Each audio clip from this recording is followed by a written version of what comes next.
हमें लगता है कि ये डर का माहौल शायद बेवजह है। ये कहना कि मैं कोई 100 मार्क्स आउट ऑफ 100 जो है वो एटली एडमिनिस्ट्रेशन को दे दूंगा, वो मैं नहीं करूंगा, ये मेरी डिसऑनेस्टी होगी। जी। जो जिनका कब्जा जो है वो छोटी जगह के ऊपर है, जिनका कब्जा जरूरत के लिए है, और गवर्नमेंट की मंशा गलत नहीं है, मगर आपको लेकिन लगता है उसकी सर कि इम्प्लीमेंटेशन जो आपको है लगता उसमें है प्रॉब्लम है। जी, अगर हम ऐसा कहेंगे तो फिर हम एलजी के ऑफिस को जो है वो अंडरमाइन करेंगे। आज के दिन में जनता की सुनवाई नहीं है, जो डिसीजन मेकर्स हैं उनके और जनता के बीच में जो है वो ब्रिज नहीं है। हमारे साथ बात करने के लिए आज बीजेपी के चीफ स्पोक्स पर्सन और जम्मू कश्मीर के जाने माने वकील एडवोकेट सुनील सेठी साहब हैं। मैं हूं दीपक खजूरिया, एक पत्रकार, और आप देख रहे हैं साक्षात्कार। और साक्षात्कार में आज हम बात करेंगे जम्मू कश्मीर के करंट इश्यूज की और मुख्य मुद्दों की। सेठी साहब, स्वागत है आपका। सर, सबसे पहले as a chief spokesperson BJP से बात शुरुआत करते हैं कि यूनियन बजट जब आया तो उसके बाद बीजेपी के जो आपके नेशनल प्रेसिडेंट हैं जेपी नड्डा, उन्होंने कहा कि हर राज्य में लोगों तक ये बजट की बात पहुंचाई जाए और सभी सांसदों और विधायकों को ये जिम्मेवारी दी गई। यहाँ पर क्योंकि पॉपुलर गवर्नमेंट नहीं है तो बीजेपी के नेताओं की बहुत बड़ी जिम्मेवारी है। और आपको हमने देखा कि आप केंद्रीय मंत्री अनुराग ठाकुर के साथ बैठे थे जब बजट के बारे में बता रहे थे। तो आपको क्या लगता है जम्मू कश्मीर के हिसाब से बजट कितना सही है? देखिए, दो पहलू आपने इसमें उजागर किए हैं। एक तो ये है कि जम्मू कश्मीर में भी और बाकी सभी रियासतों में और यूटी में ये ड्यूटी लगी है, पार्टी ने दायित्व दिया है कि बजट के जो पहलू हैं उसमें जो पॉजिटिविटी है उनको नीचे जनता तक जो है वो परकुलेट करें, ताकि जनता को ये ध्यान रहे कि उनके लिए क्या बेहतर जो है वो इस बजट में आया है और वो अपने राइट्स को असर्ट भी कर सकें। तो उसी तरह जम्मू कश्मीर में भी एक टीम का गठन हुआ। फॉर्चुनेटली मैं भी उस टीम का हिस्सा हूँ जिसका ये काम है कि वो स्टेट लेवल से शुरू करके फिर डिस्ट्रिक्ट लेवल और फिर नीचे तक लेवल में जो है वो सभी लोगों को इस बजट के बारे में जो है उसकी पहलुओं के बारे में जो है वो जानकारी जो है वो दी जाए। दूसरा, इस बजट को अगर आप देखेंगे तो ये अमृतकाल का पहला बजट जी। 75 साल आज़ादी के बाद का पहला बजट जो है, और मुझे लगता है कि इसकी हाईलाइट ये है कि जो अपोजिशन पार्टीज भी हैं वो भी इस बजट के अगेंस्ट कुछ नहीं कह पाई। उन्होंने सिर्फ ये कहा कि ये लुभावना बजट है, इलेक्शन की तैयारी है 2024 के। तो हमें लगता है कि ये बड़ी पॉजिटिव बात है। आपने ये तो माना कि बजट जो है वो अच्छा बजट है, चाहे आप ये कहेंगे कि इलेक्शन की तैयारी है, नहीं है, क्योंकि भारतीय जनता पार्टी की सोच ये है कि बजट एक साल के लिए नहीं होता। हमारी लगातार अगर 9 साल से आप पीछे देखेंगे तो बजट एक प्रक्रिया का हिस्सा है। It is part of an ongoing thinking process. आज के दिन में अगर हमने आर्थिक दृष्टि से अगर चर्चा करनी हो विश्व के किसी भी देश के बारे में, तो सबसे बड़ा जो है उस पर जो फैक्टर आएगा वो आएगा कोविड काल का जी। कोविड काल के चलते हुए बड़ी बड़ी जो इकोनॉमीज थी दुनिया की, वो सब धराशायी हुई। देखिए, आप अपने पड़ोस में देख लीजिए, श्रीलंका जो है दिवालिया हो चुका है। पाकिस्तान ऑलमोस्ट दिवालिये की कगार पे है। शायद उनके पास खाने के लिए जो है एक हफ्ते से ज़्यादा जो है वो राशन भी नहीं है। मैं एक प्रोग्राम पाकिस्तान का देख रहा था ऑनलाइन, तो वहाँ पे एक रोटी जो है वो तकरीबन 70 रुपये, पाकिस्तानी 70 रुपये की जो है आ रही है। And people are really on the roads. इसी तरह बाकी इकोनॉमीज़ की अगर हालत देखेंगे तो इकोनॉमी सारी की सारी टूटी हैं। दुनिया में कोई मजबूती से अगर देश कोई खड़ा हुआ है कोरोना काल में, तो वो भारत खड़ा हुआ है। क्यों खड़ा हुआ है, हमको ये सोचना होगा। देखिए, आज अगर जिस दिशा में हम चल रहे हैं, अगर आप देखेंगे तो भारतीय जनता पार्टी की गवर्नमेंट की सबसे बड़ी उपलब्धि अगर मुझे काउंट करनी होगी तो विश्व की इकोनॉमिक पावर्स में नंबर 10 से नंबर 5 पे पहुंचना छोटी बात नहीं है, बहुत बड़ी बात है। और वो भी उस वक्त पे जबकि पूरे विश्व में त्राही है, बावजूद इसके कि इकोनॉमी सब जगह से टूटी थी, लोगों की पैसा खर्चने की पावर जो है वो कम हुई, लेकिन गवर्नमेंट ने पैसा देना कम नहीं किया। आज के दिन में इतना बड़ा गवर्नमेंट का बजट खर्च होता है वेलफेयर स्कीम्स के ऊपर भी, शायद दुनिया का और कोई कंट्री जो है वो ऐसे नहीं करता। लेकिन बावजूद इसके हमारी इकोनॉमी जो है वो इतनी मजबूत है कि उसके बाद भी हम खर्चा जो है अपना और बढ़ा रहे हैं पब्लिक सर सेक्टर जो आप में। बात कह रहे हैं सेम प्रधानमंत्री ने अपने अभिभाषण में जो संसद में उन्होंने कहा कि हम विश्व गुरु बन रहे हैं। हम एक जगह मानते हैं, मगर कहीं ना कहीं जनता का एक सवाल ये भी है कि महंगाई की दर जो है वो बढ़ रही है, आम आदमी की पहुंच से चीजें बाहर हो रही हैं। आपको लगता है उस पर कहीं पाबंदी लगाने की जरूरत थी बजट पे? देखें, महंगाई की दर जो है वो कम हुई। 6 से नीचे लाना जी महंगाई की दर जो है बहुत बड़ी अचीवमेंट है, जबकि दुनिया की बाकी इकोनॉमीज को देखें तो 9 के ऊपर चल रही है हर किसी की। भारत की महंगाई की दर जो है वो बाकी विश्व के हिसाब से सबसे कम हुई शायद है, कम कम मगर यहाँ सबसे कम है। पॉपुलेशन का सिस्टम ऐसा है कि यहाँ लेकिन क्योंकि देखें उसमें महंगाई, मैं ये कह सकता हूं कि अगर कोरोना काल बीच में नहीं होता तो शायद हमारी स्थिति जो है, आर्थिक स्थिति जो है वो इससे कहीं ज्यादा बेहतर होती। जी महंगाई की दर कम है लेकिन हमारी ग्रोथ जो है वो कम नहीं हुई, ग्रोथ पहले से बड़ी है। और अगर पर कैपिटा इनकम की बात करें तो तकरीबन डबल होना, आज 1,97,000 जो है वो डबल हुई है। और ये बहुत बड़ी अचीवमेंट है कि पर कैपिटा इनकम आपकी जो है वो डबल हुई है। इसका मतलब है कि लोगों के पास पैसा पहले से डबल पैसा आया है। तो उस हिसाब से अगर आप देखेंगे तो महंगाई की दर जो है, अगर आप चीजों की वैल्यू देखेंगे तो आपको लगेगा कि चीजों की वैल्यू जो है वो बड़ी है। लेकिन ये सीजनल, जैसे खाने की चीज है कोई, तो सीजन आउट ऑफ सीजन होने में वैल्यू बढ़ जाती है। अब आज सीजन जिस सब्जियों का है उसका कम है। महंगाई की दर का रिलेशन जो है वो हमेशा इनकम के साथ होता है। आपके पास स्पेंडिंग पावर कितनी है, तो जब स्पेंडिंग पावर आपकी डबल हो गई, पर कैपिटा इनकम जो है वो डबल हो गई, तो उसके हिसाब से ही महंगाई को जो है वो देखा जाना चाहिए और विश्व की परिस्थिति के हालांकि हिसाब अभी से भी जम्मू देखना कश्मीर चाहिए। में चुनावों का कोई माहौल नहीं है, कब होंगे कुछ पता नहीं है, मगर आपको लगता है कि जम्मू कश्मीर में इस बजट को लेकर बीजेपी जो है ग्राउंड तक जा रही है या जाएगी? किस तरह की प्लानिंग है? देखिए, बजट को आप सिर्फ चुनावों के साथ लेके नहीं सोच सकते। बजट आपकी आर्थिक स्थिति को जो है वो बयान करता है।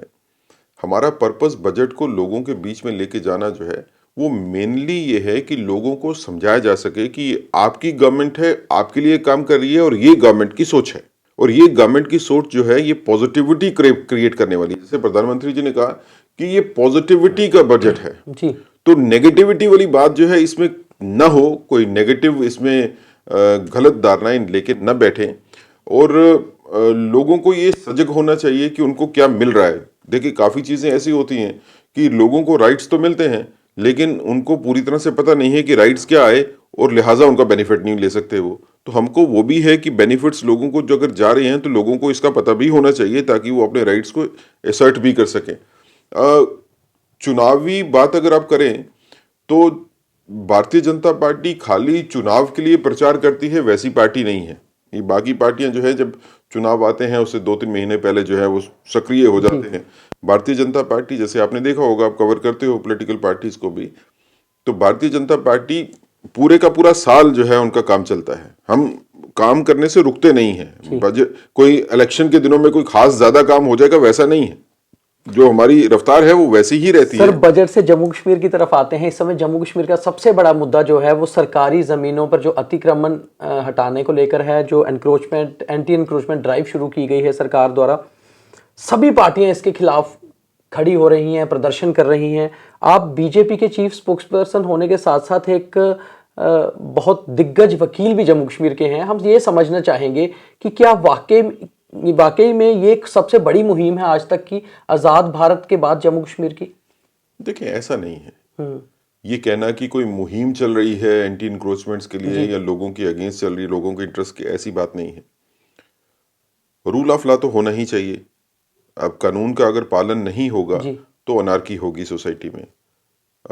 अनफॉर्चुनेटली तकरीबन 70 साल से अनार्की का माहौल रहा है जम्मू जी कश्मीर में। उसके चलते हुए जमीनों पे कब्जे भी हुए। जिन्होंने जो जो what we can say big sharks, जिनके बारे में रेफरेंस अक्सर आता है, ये वो लोग हैं जिन्होंने जमीनों पे, सरकारी जमीनों पे कब्जे किए जी और बाद में वो जगह जो है वो बेच दी। देखिए, कोई आदमी जो है वो 100 कनाल जगह के ऊपर कब्जा करता है और बाद में रेवेन्यू वालों के साथ मिलके जो है वो कब्जे को रेगुलराइज हो जाता है। नहीं भी होता मतलब एक रेगुलराइज, नेक्सस वो था छोटा आपका सा कहना। एक छोटे छोटे प्लाट बनाएगा, 10 मरले के, 12 मरले के, 1 कनाल के, और वो कॉलोनी काट के जो है वो बेच देते हैं। एक सिचुएशन ये है। दूसरी ये है कि जो बड़ी कमर्शियल प्रॉपर्टीज हैं या बड़ी लैंड होल्डिंग्स हैं, जी उनके ऊपर कब्जा करके उसके ऊपर जो है वो अपना सिस्टम बना के रखा हुआ है। अब इन लोगों के साथ डील करना जो है वो ज़रूरी भी है। अगर इन लोगों के साथ आप डील नहीं करोगे तो लॉलेसनेस जो है वो सोसाइटी में आएगी। अ, एक सेगमेंट और है इनके जी इनके अलावा जो है वो लोग हैं जो वाकई ही गरीब लोग हैं, जिन्होंने जगह के ऊपर कब्जा तो दो किया चार लेकिन पांच वो मरले वाले। जगह के ऊपर जी। कब्जा उतना किया जितनी उनको जरूरत थी। और मकान कोई बना के लालच बैठे। के तहत नहीं जी किया, जरूरत के तहत किया।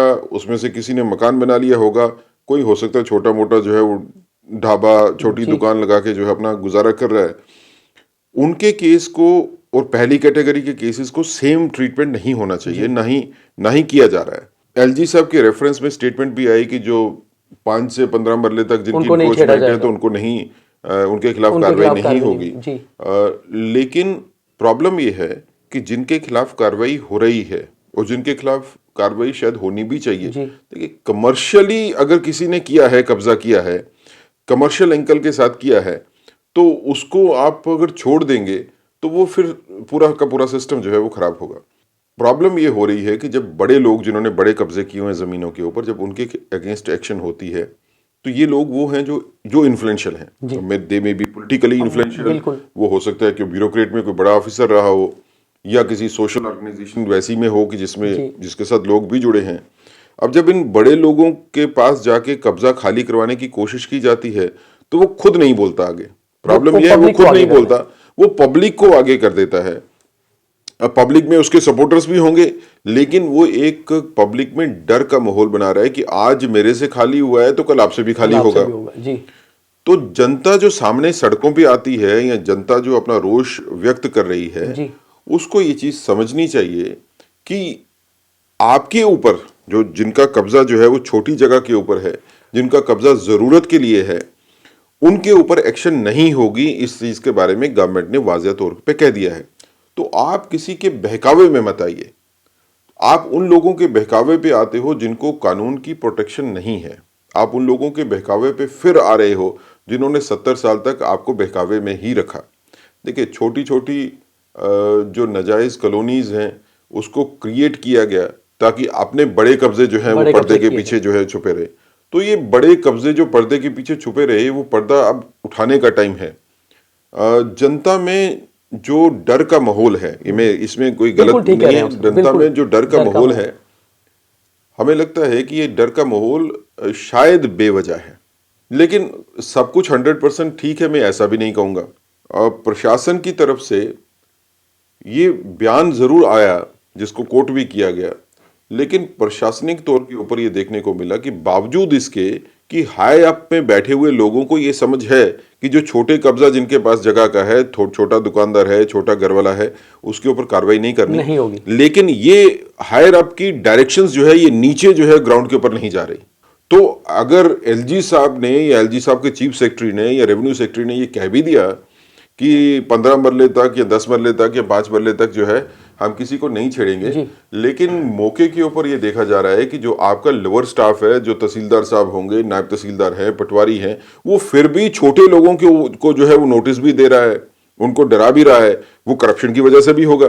ये नोटिस इसलिए भी दिए जाते हैं कि जिन लोगों को नोटिस दिए जा रहे हैं वो रेवेन्यू ऑफिसर्स के पास आ जाए हिसाब करने के लिए।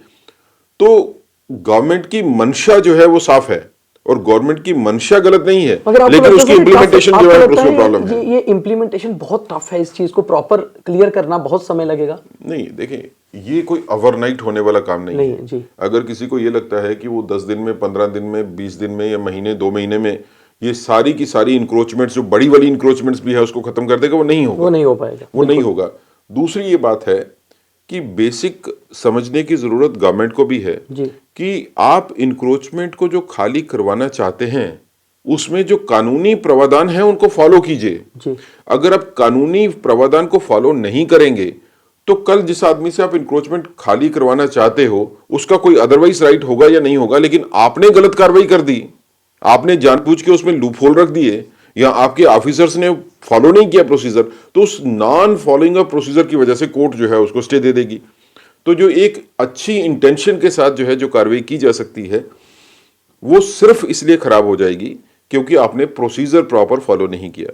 तो मैं ये जरूर चाहूंगा कि जहां पे एंटी इंक्रोचमेंट ड्राइव चल भी रही है जी और उन लोगों के खिलाफ चल रही है जिनके खिलाफ चलनी भी चाहिए, जिसके बारे में जो है वो गवर्नमेंट को भी जरूरी डाउट है। नहीं है और हाई कोर्ट की डायरेक्शंस भी है, उसमें भी ये जरूरी है कि आप प्रोसीजर को फॉलो करने के बाद ही करें, क्योंकि अगर प्रोसीजर फॉलो नहीं होगा तो फिर इंटरवेंशन ऑफ कोर्ट हो सर जाती ये है। जो आपके टेक्निकल पॉइंट थे, ये मुझे लगता है एज ए सीनियर एडवोकेट ज्यादा थे बनिस्पत की as a chief spokesperson of BJP, नहीं, क्योंकि दोनों टेक्निकल चीजें पॉइंट आपने बताई। देखिए, दोनों चीजें हैं। अच्छा, मैं आपसे ये चीज जानना मैं जी। भारतीय जनता पार्टी की तरफ से भी I am concerned with this जी। कि जिन लोगों को हिट करना चाहिए उन्हीं को हिट होना चाहिए, जिन लोगों को हिट करने की मंशा नहीं है उनको हिट नहीं होना चाहिए, उनमें डर का माहौल भी नहीं होना चाहिए।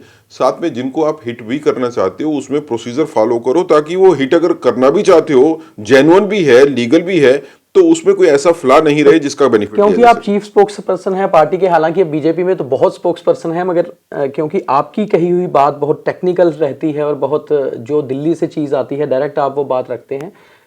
पार्टी आपकी एक नेशनल पार्टी है, केंद्र में सरकार भी है, आपकी पार्टी कैसे देखती है सर इस गवर्नमेंट के इस एक्ट को? देखिए, जो मैं आपको कह रहा हूं ये आधिकारिक तौर के ऊपर कह जी रहा हूं। बिल्कुल। What ever I say is the official statement of जी। The party. पार्टी की ये सोच है कि जो इंक्रोचमेंट्स बिग शार्क्स ने की है, चाहे और किसी भी जिनका पार्टी से हो। किसी पार्टी जी। से होगा, किसी पार्टी से भी हो, उसमें कोई जी। फर्क नहीं पड़ता है, उनके अगेंस्ट जो है वो एक्शन होनी चाहिए।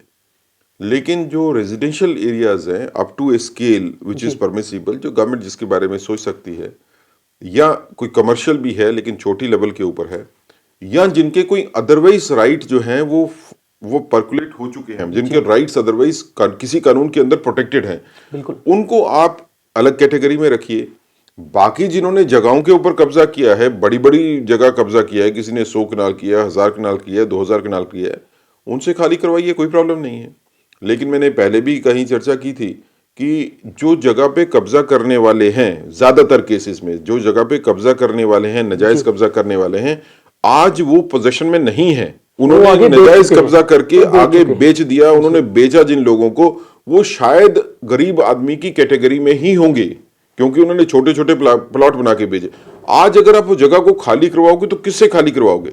आप उससे खाली करवा रहे हो जिसने छोटा प्लॉट खरीदा है, अपना घर बना। किसी की पूरी जिंदगी की सेविंग होगी और उसने 10 लाख रुपया खर्च करके जो है वो 10 मरले का प्लॉट ले लिया होगा मकान बनाने के लिए। आज खाली करवाओगे तो वो गरीब आदमी जो हो सकता है कहीं क्लर्क होगा, कोई छोटा दुकानदार होगा, पूरी जिंदगी की कमाई लगा के जिसने छोटा सा घर बना दिया, how can we vacate his premises? हम उसको कैसे खाली करवाएं? उसको अगर आपने करना है तो फिर उसको करिए ना जिसने उसको बेचा था। जिसने उसको बेचा था, बिल्कुल। जो और इसमें बेचने सरकारी वाला है अधिकारी वो भी पैसे involved लेके हैं। चला गया। जी। जो खरीदने वाला है वो जेन्युइनली, जब उसने खरीदा तो उसने पेपर देके खरीदा होगा, आज लगता है कि गलत है।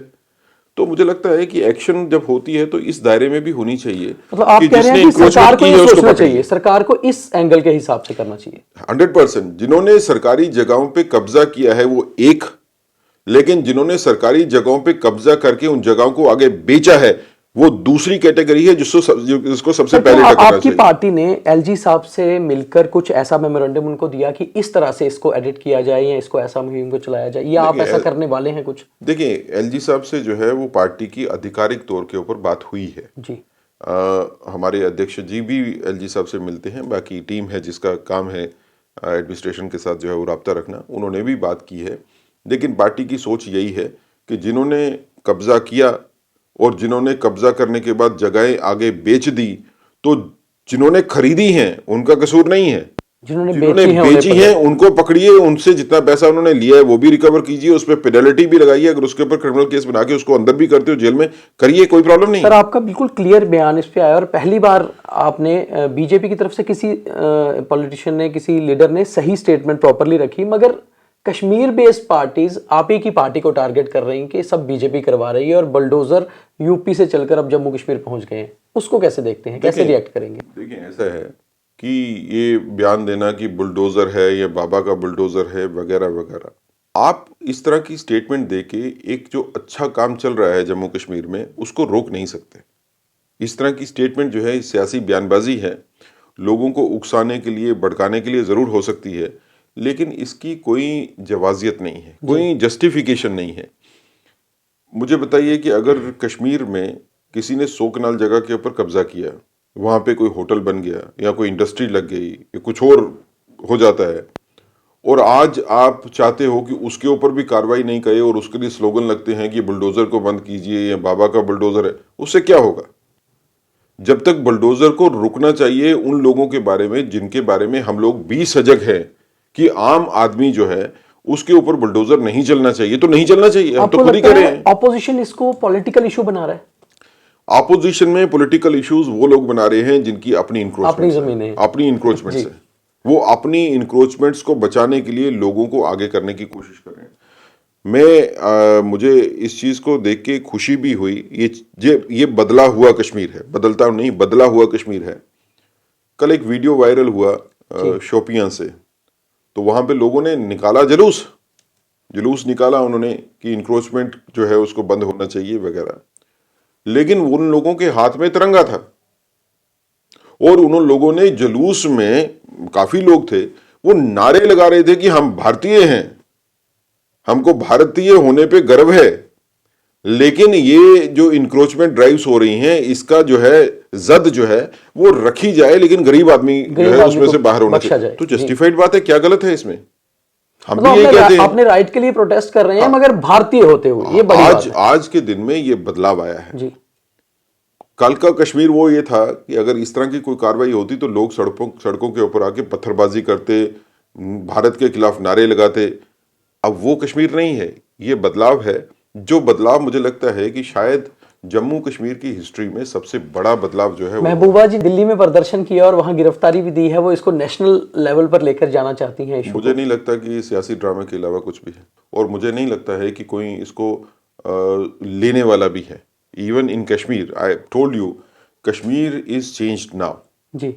अगर लोगों को भरोसा है कि उनके साथ कोई इंसाफ हो सकता है, तो उनको पता है कि इंसाफ का दरवाजा अगर खुलने में कोई पार्टी उनकी मदद करेगी तो भारतीय जनता पार्टी करेगी।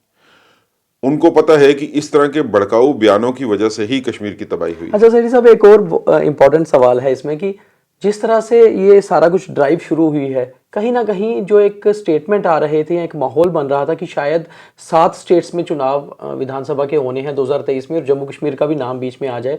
मगर आपको लगता है कि क्या चुनाव कुछ दूर हैं, कुछ यही नज़र आ रहा है इन सारी ड्राइव्स के हिसाब से कि अभी केंद्र सरकार एलजी सरकार से अपने सभी जो है तरीके जो एक जम्मू कश्मीर को बदलने के थे वो करने चाहती है, और उसके बाद चुनाव आराम से होंगे? नहीं, आप, मुझे समझ नहीं आता कि मीडिया जो है इसको ऐसे क्यों लेता है।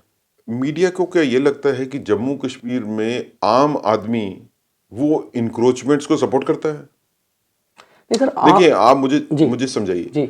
जम्मू कश्मीर में आम आदमी, मीडिया को ये समझना चाहिए कि वो इंक्रोचमेंट्स को, सरकारी जगहों की इंक्रोचमेंट्स को सपोर्ट नहीं करता है।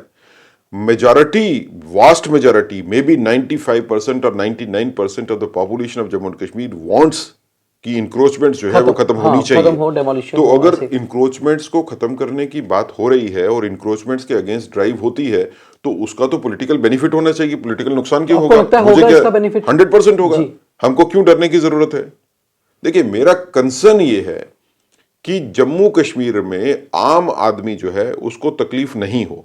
अगर आम आदमी को तकलीफ नहीं होती, और जो एडमिनिस्ट्रेशन की मंशा भी है, मंशा भी है। तो कुछ ऊपर से 50, 60, 200, 400 लोग जो है, अगर उनके खिलाफ कार्रवाई होती भी है, तो आम आदमी सड़क पे जाने वाला। आप ऐसा कीजिए, कल जम्मू में ही कीजिए, कश्मीर में भी जी। कीजिए। एक जम्मू में आम पब्लिक में जाइए और सबसे पूछिए कि क्या आप एंटी इंक्रोचमेंट ड्राइव के अगेंस्ट हो या उसके हक में हो।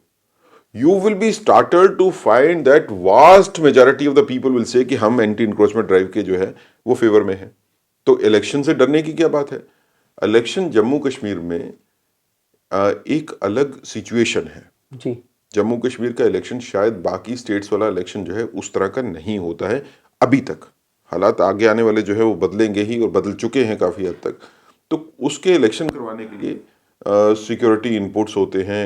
इलेक्शंस के लिए जो है वो प्रॉपर एटमॉस्फेयर, मैं आपको पॉलिटिकल की लगता बात है, नहीं करता हूँ, सिक्योरिटी आपको लगता है एटमॉस्फेयर माहौल वगैरह होना चाहिए। है सेठी साहब, अभी 100% चुनाव है, हो सकते हैं? 100% है। मगर क्यों जिस नहीं तरह से होगा? डांगरी में जो घटना हुई, देखिए, उसके बाद से आप लेकर कहीं एक लोगों में डर, खौफ वापस। देखें, ऐसा नहीं हो सकता जी।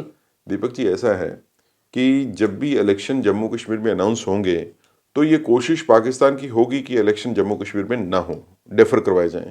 तो उस के चलते हुए डांगरी जैसे इंसिडेंट जो है वो दोबारा करने की कोशिश जरूर होगी, जी कोशिश जरूर होगी पाकिस्तान की। देखिए डांगरी में आपने अगर देखा तो पाकिस्तान ने स्ट्रेटजी चेंज की है। जी। जो जिनका कब्जा जो है वो छोटी जगह के ऊपर है, जिनका कब्जा जरूरत के लिए है। पहले सिलेक्टिव किलिंग का टेररिस्ट एक मामला। नहीं, जी पहले टेररिस्ट अटैक होते थे इंटीरियर्स में। बिल्कुल। टेररिस्ट अटैक हुआ जम्मू में आके, या उधमपुर में हुआ, या श्रीनगर में हुआ, या अनंतनाग में हुआ, ऐसे होते थे। अब ये नई स्ट्रेटजी जो है, मुझे लगता है कि पॉलिटिकल एनालिस्ट या जैसे आप सजग मीडिया वाले हैं, आप भी समझ सकते हैं ज़्यादा बेहतर इसको, कि नई स्ट्रेटजी के हिसाब से अब उनकी अटैक करने की कैपेसिटी और कैपेबिलिटी दोनों रिड्यूस्ड है। इसलिए वो एलओसी को क्रॉस करने के साथ ही जो फर्स्ट पॉसिबल प्लेस होती है वहां पे अटैक करते हैं और कोशिश करते हैं कि वापस एलओसी क्रॉस कर ले। जी तो this is a new strategy जिसके लिए हमारे को दोबारा अपनी जो है वो सोच को बदलना है। गवर्नमेंट उस पर काम कर ही रही होगी अप्रोप्रिएट जगह के ऊपर। तो सिर्फ ये कहना कि डांगरी का अटैक हुआ या डांगरी जैसा कोई और अटैक हो सकता है, या जैसे जम्मू में यहाँ पे टेररिस्ट अटैक की तैयारी थी जब बिल्कुल। बंदे मारे गए, तो इसकी वजह से कोई इलेक्शन रुक जाएंगे, डेफर होंगे, वैसा नहीं होगा। सर पॉलिटिकल माहौल पे एक आखिरी सवाल बस मेरा पॉलिटिकल माहौल के बारे में पूछूंगा कि आपको लगता है कि बीजेपी का पॉलिटिकल माहौल जो है, जब पीडीपी बीजेपी की सरकार गिरी थी उसके बाद गवर्नर रूल हुआ, फिर 370 हटा, एलजी साहब आए, आज जो पॉलिटिकल माहौल है, आज का माहौल बीजेपी के लिए पहले से बेटर हुआ है या फिर अभी ज़्यादा ज़रूरत है ग्राउंड पे जाकर लोगों को वापस जोड़ने की? मुझे लगता है सर कि जो काम जम्मू कश्मीर में हुआ है वो कोविड के दौरान का टाइम भी होगा, कोविड के बाद का टाइम भी होगा, एडमिनिस्ट्रेशन का काम भी होगा, जो कानून में बदलाव हुए हैं, जो सिक्योरिटी सिनेरियो में बदलाव हुए हैं, जो इकोनॉमिक रीस्ट्रक्चरिंग जम्मू कश्मीर की हुई है, उसके चलते हुए शायद भारतीय जनता पार्टी के लिए इससे ज़्यादा बेहतर माहौल जो है वो नहीं हो सकता इलेक्शन के लिए। भारतीय जनता पार्टी का अपना काम लगातार ग्राउंड पे रहना, लगातार पब्लिक के बीच में रहना is our core strength. Bharatiya Janata party की कोर स्ट्रेंथ आप पूरे हिंदुस्तान में देख लीजिए, core strength Bharatiya Janata party की, भारतीय जनता पार्टी का वो वर्कर है जो कभी थकता नहीं है, जिसने 24 घंटे काम करना है और every day he has to work. जैसे हमारी ड्यूटी है तो we have our duty from morning till evening. अब आपसे बात करने के बाद जो है I have to go to another media. जी so we are always on the hook. We are working every moment we are working for the party. इस माहौल में भारतीय जनता पार्टी को ये सोच नहीं है, ये डर भी नहीं है कि इलेक्शन में क्या होगा। हम लोग पॉजिटिविटी के साथ चलते हैं और ये बिलीव करते हैं कि आज के दिन में अगर जनता में कोई एक पार्टी है जिसके बारे में जनता जो है उत्साहित है तो वो भारतीय जनता पार्टी है। ये जरूर है, हमारे पार्टी के ऑफिस के बाहर लोग प्रदर्शन भी करते हैं, धरना भी करते हैं, यूथ भी करते हैं। आपका अगला क्वेश्चन भी होना है तो नहीं सर, क्योंकि वो उनको उम्मीद है, है। क्योंकि उनको उम्मीद भी है, उम्मीद भारतीय जनता पार्टी से है। मुझे बताइए, नेशनल सर कॉन्फ्रेंस की भी गवर्नमेंट रही। उसी उम्मीद से एक मेरा सवाल बीच में है कि नहीं, मैं सिर्फ एक चीज कहूंगा, उसके बाद आप कहिए। ठीक ठीक। नेशनल कॉन्फ्रेंस की गवर्नमेंट रही, पीडीपी की गवर्नमेंट रही, कांग्रेस भी गवर्नमेंट में रही। उनके गवर्नमेंट में रहते हुए भी कब हुआ कि उनके दफ्तर के बाहर इस तरह के प्रदर्शन होते रहे? भरोसा नहीं था लोगों को, उम्मीद नहीं थी। और लोगों ने जो प्रदर्शन किए भी, अगर या जिन्होंने नहीं भी किए, मैंने पहले भी इस बात के बारे में जिक्र किया, भारतीय जनता पार्टी आपके बारे में बात करती है, कर रही है, और जहां पे करनी चाहिए वहां पे कर भी रही है, हो भी रही है। कुछ मसले हल हो गए, कुछ मसले जो है जो पेंडिंग है वो जल्दी ही हल हो जाएंगे। सर आखिरी सवाल, अब बिल्कुल आखिरी, कि आपका तो एक अपना प्रोफाइल, एक अपना स्टेचर है, वो बात अलग, बट बीजेपी के बहुत सारे नेता हैं जो ग्राउंड से उठकर आए हैं। क्या एलजी सरकार के साथ बीजेपी का लाइजन अच्छा है? क्योंकि बीजेपी पर लोगों को तो उम्मीद रहती है कि बीजेपी के थ्रू हम सरकार के पास जाएं। क्या सरकार में बात सुनी जाती है? 100% liaisoning appropriate. I can say the relationship between the BJP and the administration is appropriate. Administration is not of BJP. Please understand. नहीं, हमारी that पार्टी is की clear. गवर्नमेंट नहीं है, ये ब्यूरोक्रेटिक मगर फॉर्म क्योंकि ऑफ गवर्नमेंट पॉलिटिकल होता है। एलजी माने जाते हैं, मनोज नहीं, सिन्हा ऐसा अभी की नहीं। पार्टी से आते हैं, नहीं, चाहे आज वो देखिए, कॉन्स्टिट्यूशनल पोस्ट पर हैं। अगर हम ऐसा कहेंगे तो फिर हम एलजी के ऑफिस को जो है वो अंडरमाइन करेंगे। वैसा नहीं है। एलजी साहब अगर भारतीय जनता पार्टी की सुनते हैं तो एलजी साहब कांग्रेस की भी सुनते हैं, एलजी साहब बाकी पार्टीज की भी सुनते हैं। वैसा नहीं है। आपने बात किया कि लाइजनिंग की बात, लाइजनिंग कैसे? रिलेशनशिप की बात, जी तो जो जनता की प्रॉब्लम्स लेके हम एलजी साहब के पास जाते हैं तो उनमें से ज्यादातर प्रॉब्लम जो है उनको सुना जाता है। तो सर इसका मतलब है कि कहीं ना कहीं आपका ये कहना है कि लोगों की बात सुनी भी जा रही है और बीजेपी लोगों की बात को लेकर एलजी सरकार के तक पहुंचती भी है। ओवरऑल बिल्कुल सर, अब चलते चलते आखिरी बार सिर्फ एक पॉइंट में ये जानना चाहूंगा कि आपको लगता है कि मनोज सिन्हा साहब जब से उन्होंने कार्यभार संभाला है एज ए एलजी, वाकई में जनता के काम, डेवलपमेंट के काम हुए हैं? एज ए पॉलिटिकल लीडर आप क्या सोचते हैं? देखिए, दो चीजें हैं। एक तो मैं पहले क्वेश्चन का आपका आंसर दे दूं। जी। जनता की बात भारतीय जनता पार्टी 100% सुनती है। भारतीय जनता पार्टी की बात 100% जो है वो एलजी साहब सुनते हैं। उसमें से हो सकता है इम्प्लीमेंटेशन जो है वो 70% की होगी या 80% की होगी, ये डिफरेंट एक हो सकता है। एडमिनिस्ट्रेशन की अपनी डिफिकल्टीज भी होती हैं, रेस्ट्रेंट्स भी होते हैं। एलजी साहब की एडमिनिस्ट्रेशन आने के बाद काम अच्छे हुए हैं या नहीं हुए हैं, इसका फैसला जो है वो जनता करेगी जब भी टाइम मिलेगा। हमें ये लगता है कि शायद इस एलजी साहब की एडमिनिस्ट्रेशन में, और इनसे पहले भी जो एलजी रहे थे वो भी, इवन दे आल्सो, जितने काम हुए हैं वो शायद पिछले 70 साल से उतने काम हुए नहीं।